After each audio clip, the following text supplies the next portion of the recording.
কোনো রকম বার্তা ছাড়াই একটি লোক জানায় তার কাছে বোমা আছে। একজন লোক বিমানে ওঠে, হঠাৎ জানায় তার কাছে বোমা আছে। সে $2 লাখ নিয়ে মাঝ আকাশে প্লেন থেকে লাফ দেয়, কিন্তু সমস্যা হলো লাশ পাওয়া যায়নি, ব্যাগ পাওয়া যায়নি, মানুষটাকেও আর কখনো দেখা যায়নি। আজও FBI জানে না সে মারা গেছে নাকি ইতিহাসে সবচেয়ে নিখুঁতভাবে অদৃশ্য হওয়া মানুষ।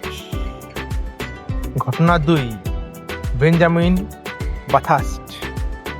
1809 সাল একজন ব্রিটিশ কূটনীতিক ঘোড়ার গাড়ি থেকে নামলেন। একজন সহকারী তার সাথে নামলেন। পেছনে কয়েকজন সেকেন্ডের মধ্যেই মানুষটা হাওয়ায় মিলিয়ে গেল। কোনো শব্দ নেই, কোনো চিহ্ন নেই। 100 বছর পেরিয়েও তার কোনো অস্তিত্ব পাওয়া যায়নি। ঘটনা 3, স্টোনহেঞ্জে হারিয়ে যাওয়া দল। 1971 সালে একদল হিপি স্টোনহেঞ্জের পাশে ক্যাম্প করেছিল। হঠাৎ ঝড়, বিদ্যুৎ চমক, তারপর সব শান্ত।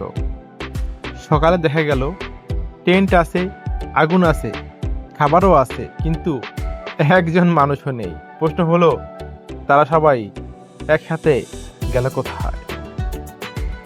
4 নাম্বার ঘটনা, ব্রান্ডন সোয়াইসন। ফোনেই শেষ।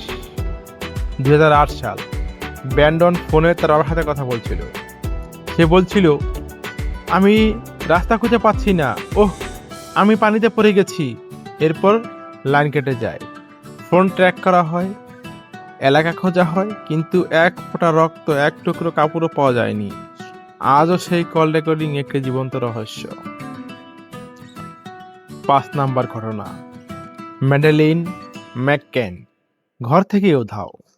2007 সালে পরিবারের পাশের রেস্টুরেন্টে বাচ্চা ঘরে ঘুমাচ্ছিল। 30 মিনিট পর ফিরে এসে দেখা যায় শিশুটি নেই।